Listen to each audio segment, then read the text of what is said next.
کون سی ایسی چیز ہے جو اللہ تعالیٰ نے پیدا نہیں کی؟ ایک یہودی بادشاہ کا حضرت علی سے سوال۔ حضرت علی یہ عجیب سوال سن کر حیران رہ گئے کہ کون سی ایسی چیز ہے جسے اللہ نے پیدا نہیں کیا؟ تو حضرت علی رضی اللہ تعالیٰ عنہ نے فرمایا کہ بسم اللہ الرحمن الرحیم۔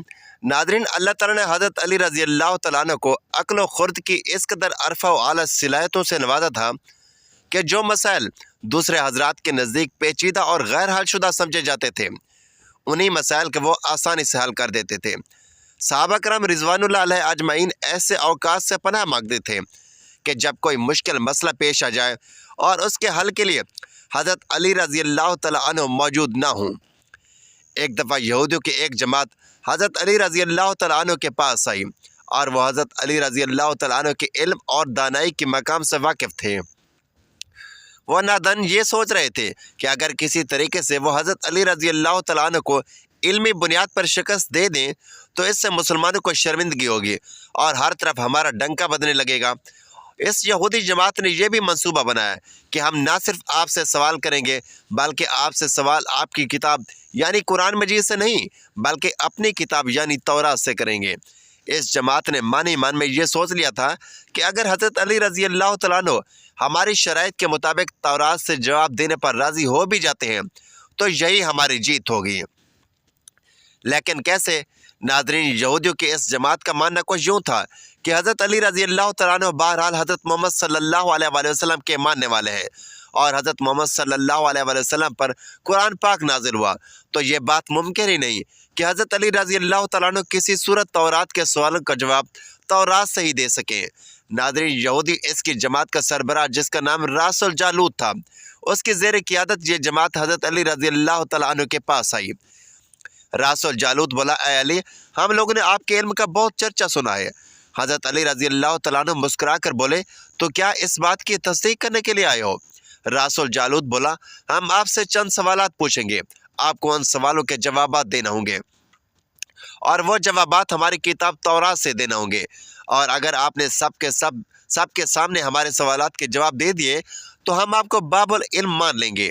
حضرت علی کرم اللہ وجہ الکریم نے مسکرا کے جواب دیا، میں فی الحال اس بات سے بالکل غافل ہوں کہ تم لوگ کیا سوال کرو گے اور تم کیا سوچ کے آئے ہو۔ اگر میں تمہارے سوالوں کا جواب دینے میں کامیاب ہو گیا تو کیا تم لوگ دین اسلام قبول کرو گے؟ یہودی اس بات پر آمادہ ہو گئے کہ اگر ان کے تمام سوالوں کے جوابات انہیں تورات سے مل گئے تو وہ یہودی مذہب چھوڑ کر اسلام قبول کر لیں گے، اور یہ اس بات کی دلیل ہوگی کہ جن سے آپ نے علم سیکھا ہے وہ یقیناً اللہ کی طرف سے بھیجے گئے سچے نبی ہیں۔ ناظرین، اب تمام معاملات طے پا چکے تھے اور پورا مجمع خاموش ہو کر بیٹھ چکا تھا۔ سوالوں کا سلسلہ شروع ہوا۔ یہودی نے مجمع کی جانب دیکھا اور علم کے تکبر سے بھرپور لہجے میں سوال کیا، اے علی، یہ بتائیے کہ وہ کون سی چیز ہے جو خدا کے لیے نہیں ہے؟ یہودی یہ جانتے تھے کہ مسلمانوں کی کتاب میں درج ہے کہ ہر چیز اللہ کے لیے، اور اس بات کا جواب حضرت علی کے لیے دینا ناممکن ہوگا۔ مجمع میں بیٹھے تمام افراد سوچ میں ڈوب گئے کہ کائنات میں کوئی ایسی چیز بھی ہے جو اللہ کے لیے نہ ہو۔ تب حضرت علی رضی اللہ تعالیٰ عنہ نے بغیر کسی توقع کے فرمایا کہ تم جاننا چاہتے ہو کہ وہ کون سی چیز ہے جو اللہ کے لیے نہیں ہے، تو اس کا جواب شرک ہے۔ اللہ ہر قسم کے شرک سے پاک ہے۔ تمام مجمع جو بیٹھا سن رہا تھا بے ساختہ واہ واہ کہہ اٹھا۔ ناظرین، اب راس الجالوت نے دوسرا سوال کیا، اے علی، یہ بتائیے کہ وہ کون سی جگہ ہے جہاں اللہ موجود نہیں ہے؟ حضرت علی نے اس کو فوراً جواب دیا کہ اللہ تعالیٰ ہر جگہ موجود ہے۔ اس پر راس الجالوت بولا، اس سوال کا جواب آپ ہمیں ہماری کتاب سے دیں۔ حضرت علی رضی اللہ تعالیٰ عنہ نے فرمایا کہ کیا تمہاری کتاب میں یہ نہیں لکھا کہ حضرت موسیٰ علیہ السلام کے پاس ایک فرشتہ آیا اور حضرت موسیٰ علیہ السلام نے اس سے سوال پوچھا کہ تم کہاں سے آئی ہو؟ تو اس نے جواب دیا کہ میں 7ویں آسمان سے آپ کے پاس حاضر ہوا ہوں۔ اتنے میں حضرت موسیٰ علیہ السلام کے پاس دوسرا فرشتہ آیا۔ حضرت موسیٰ علیہ السلام نے ان سے پوچھا کہ تم کہاں سے آئے ہو؟ اس نے جواب دیا کہ میں زمین کے 7ویں طبق سے آپ کے پاس حاضر ہوا ہوں۔ حضرت موسیٰ علیہ السلام نے پہلے فرشتے سے پوچھا، 7ویں آسمان میں تمہارے قریب کون تھا؟ فرشتے نے جواب دیا، میرے قریب میرا رب تھا۔ حضرت موسیٰ علیہ السلام نے زمین سے آنے والے دوسرے فرشتے سے پوچھا کہ تمہارے قریب کون تھا؟ اس نے جواب دیا، میرے قریب میرا رب تھا۔ تو اس سے یہ معلوم ہوا کہ بلندیوں کی انتہا ہو یا گہرائیوں کی انتہا، اللہ رب العزت ہر جگہ موجود ہے۔ ناظرین، راس الجالوت اب تھوڑا گھبرا گیا تھا یہ دیکھ کر کہ حضرت علی رضی اللہ تعالیٰ عنہ نے اس کے سوالوں کے جوابات اس کی کتاب سے ہی دے دیے تھے۔ اب اس نے حضرت علی رضی اللہ تعالیٰ عنہ سے تیسرا سوال پوچھا، اے علی، یہ بتائیے کہ وہ کون سی چیز ہے جو خدا کے قریب نہیں ہے؟ تو حضرت علی رضی اللہ تعالیٰ عنہ نے فرمایا، ظلم ایک ایسی چیز ہے جو میرے رب کے قریب نہیں ہے۔ ناظرین، اب راس الجالوت نے پے در پہ شکست کھانے کے بعد اپنے سوالوں کا زاویہ بدل لیا۔ اب اس نے علمی سوالوں کے بجائے تاریخی اور سیاسی سوالوں کی طرف اپنا رخ موڑ لیا، اور بہت ہی تکبر بھرے انداز میں اس نے پوچھا، اے علی، اس چشمے کا نام بتائیں جو زمین پر پہلی مرتبہ جاری ہوا۔ حضرت علی کرام اللہ وجہ الکریم بولے کہ اس چشمے کو چھوڑو، پہلے یہ بتاؤ کہ تمہارے دل میں کیا ہے؟ تمہارے دل میں یہ ہے کہ وہ چشمہ بیت المقدس کی ایک چٹان کے نیچے ہے۔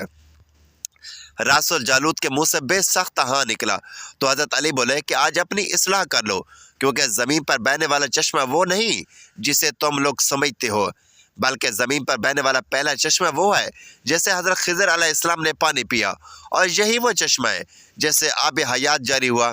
ناظرین، راس الجالوت اب مزید گھبرا گیا تھا۔ اس نے اس گھبراہٹ میں حضرت علی رضی اللہ تعالیٰ عنہ سے ایک اور تاریخی سوال کیا، اے علی، یہ بتائیے کہ وہ کون سا پتھر ہے جو آسمان سے پہلی دفعہ اتارا گیا؟ حضرت علی رضی اللہ تعالیٰ عنہ نے جواب دینے سے پہلے ایک جملہ کہا، یقیناً تم لوگوں کے ذہنوں میں پہلا پتھر وہ ہے جو بیت المقدس میں نصب ہے، لیکن تم اس بات کو کیوں بھول جاتے ہو کہ خانہ کعبہ بیت المقدس سے کہیں پرانا ہے، اور حجر اسود اس وقت نصب کیا گیا جب خانہ کعبہ پہلی دفعہ تعمیر ہوا تھا، اور وہی پہلا پتھر ہے۔ یہودی آپ کے جوابات سن کر ہمت نہ کر سکے کہ انہیں غلط قرار دے، کیونکہ آپ ان کے جوابات انتہائی دلیل کے ساتھ دے رہے تھے اور ان کی اصلاح بھی کرتے جا رہے تھے۔ آپ کی بار راس الجالوت نے حضرت علی رضی اللہ تعالیٰ عنہ سے پوچھا، یہ بتائیے کہ وہ کون سی چیزیں ہیں جو مسلسل کم اور زیادہ ہوتی رہتی ہیں؟ حضرت علی رضی اللہ تعالیٰ عنہ بغیر کسی توقف کے بولے کہ تم اپنے ماہ و سال پر غور کرو تو تمہیں خود ہی اس سوال کا جواب مل جائے گا۔ راس الجالوت نے پوچھا، وہ کیسے؟ آپ نے فرمایا، کوئی دن اگلے دن کے برابر نہیں ہوتا، اسی طرح گزشتہ رات اگلی رات کے برابر نہیں ہوتی۔ یہی وہ دو چیزیں ہیں جو مسلسل کم اور زیادہ ہوتی رہتی ہیں۔ راس الجالوت نے جواب سن کر حضرت علی رضی اللہ تعالیٰ عنہ سے ایک اور سوال کیا کہ زندہ رہنے کی پہچان سانس لینا ہے، کیا کائنات میں کوئی ایسی چیز بھی ہے جو سانس لیتی ہے مگر زندہ نہیں؟ حضرت علی رضی اللہ تعالیٰ عنہ نے فرمایا کہ صبح جب نکلتی ہے تو سانس لیتی ہے، حالانکہ صبح کے پاس نہ روح ہے نہ جان۔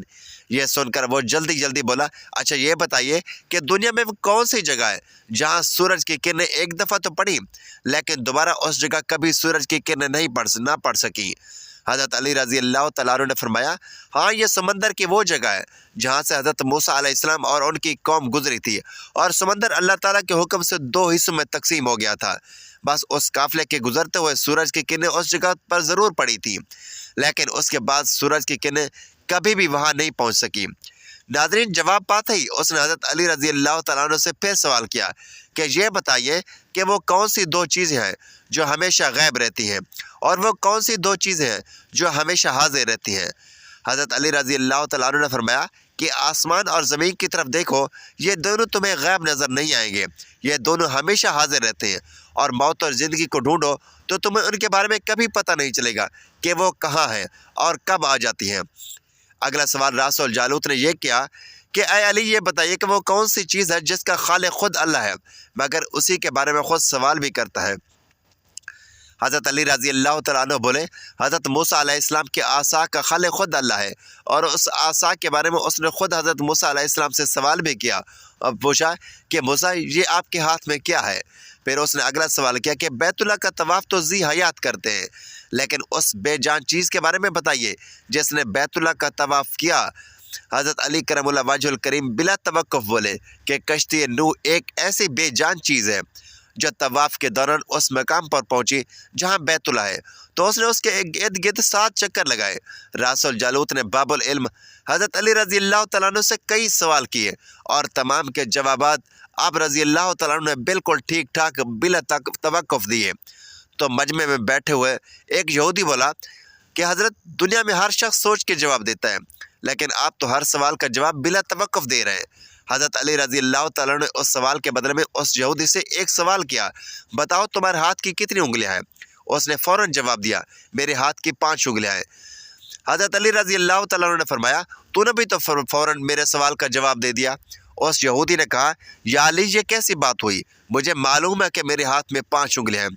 یہ سن کر حضرت علی رضی اللہ تعالیٰ عنہ مسکراتے ہوئے کہا مجھے بھی یہ سارے علم ایسے ہی معلوم ہے جیسے تجھے یہ معلوم ہے کہ تیرے ہاتھ میں 5 انگلیاں ہیں۔ یہودی نادان نہیں جانتے تھے کہ باب العلم کے پاس کائنات کے رازوں کا علم ہے، لیکن جب انہیں تمام سوالات کے جوابات ٹھیک ٹھاک مل گئے تو راس الجالوت سمیت تمام گروہوں نے کلمہ پڑھا اور سب کے سب دائرہ اسلام میں داخل ہو گئے۔ مناقب علی میں علامہ ابن جوزی لکھتے ہیں کہ حضرت عمر فاروق جب خلافت کی مسند پر بیٹھے تو انہوں نے یہ بات کس وقت کہی تھی کہ میں اس مشکل وقت سے اللہ تعالیٰ کی پناہ چاہتا ہوں کہ جس کے حل کرنے کے لیے حضرت علی رضی اللہ تعالیٰ عنہ میرے پاس موجود نہ ہوں۔ اس کے جواب میں علامہ صاحب خود ہی لکھتے ہیں کہ ایک دفعہ قیصر روم نے چند سوالات لے کر مسلمانوں کے خلیفہ حضرت عمر کے پاس بھیجے۔ سوالات ایسے تھے کہ جن کا جواب روم میں بھی کسی کے پاس نہ تھا۔ ان سوالات کا مقصد مسلمانوں کو شرمندہ کرنا تھا تاکہ مسلمان اپنے دین سے متنفر ہو جائیں۔ چنانچہ مسجد نبوی میں عظیم صحابیوں کی محفل جمی ہوئی تھی۔ قیصر روم کے قاصد نے خط پڑھنا شروع کیا۔ خط کی تحریر کچھ یوں تھی کہ بادشاہ روم نے لکھا تھا کہ یہ خط ہے بادشاہ روم قیصر بنی الاسکر کا وقت کے خلیفہ حضرت عمر کی طرف کہ میں نے جو سوالات لکھے ہیں مجھے ان سب کے جوابات بتا دیجیے۔ نمبر 1، وہ کون سی چیز ہے جس کو خدا نے تخلیق نہیں کیا؟ نمبر 2، وہ کون سی چیز ہے جو خدا کے علم میں نہیں؟ نمبر 3، وہ کون سی چیز ہے جو اللہ تعالیٰ کے پاس نہیں؟ وہ کون سی چیز ہے جس کے سب بال ہی بال ہیں؟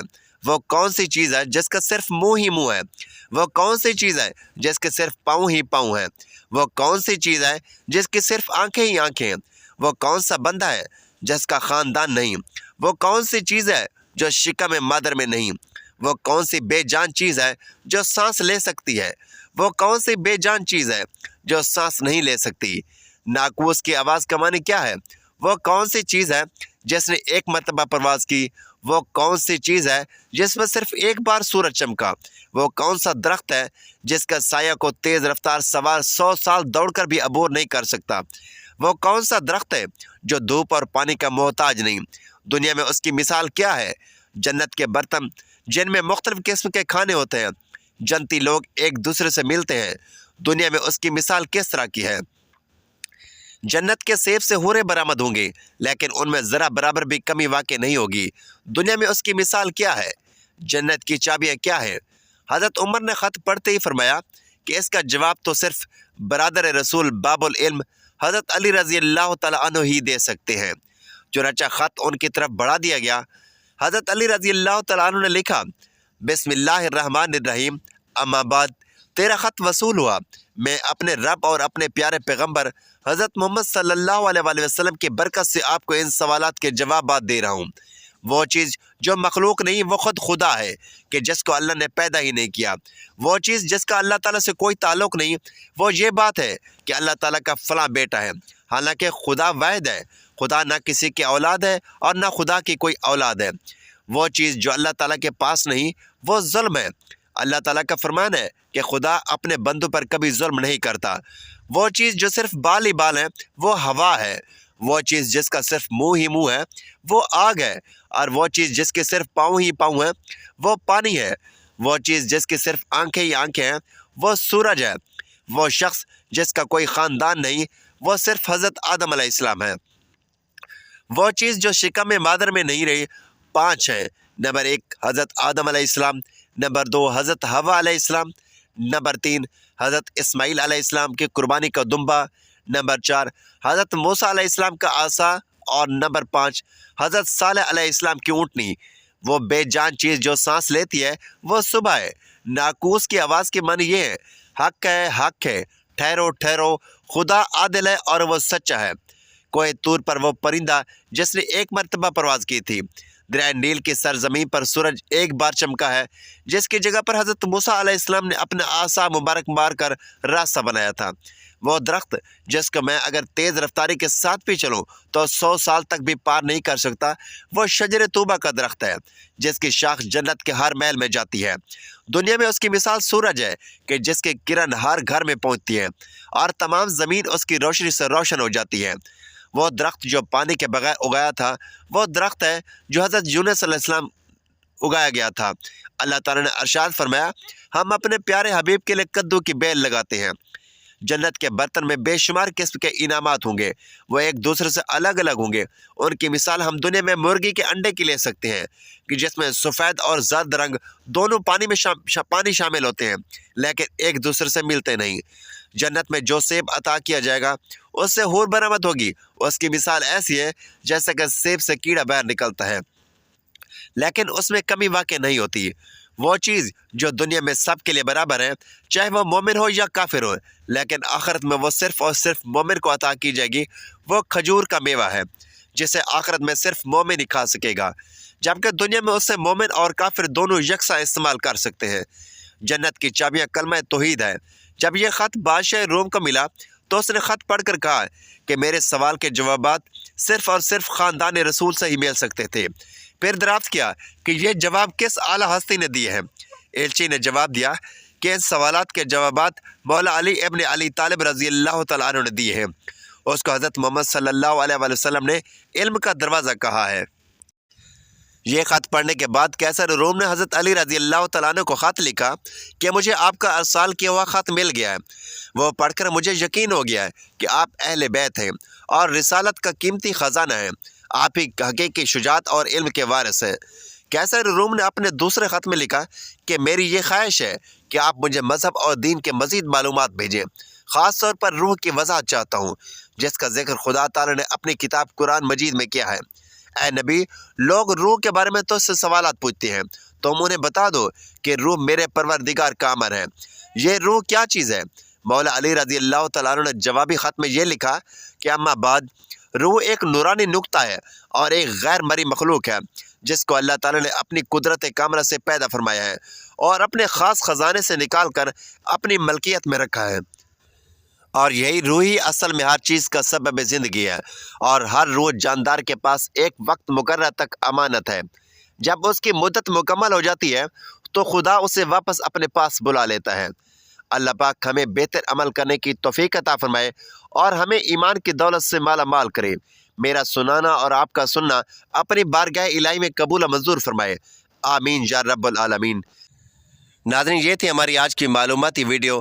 اچھی لگے تو ویڈیو کو لائک کریں، شیئر کریں، چینل کو سبسکرائب کریں اور کمنٹ باکس میں اللہ تعالیٰ کے 99 ناموں میں سے ایک نام ضرور ٹائپ کریں۔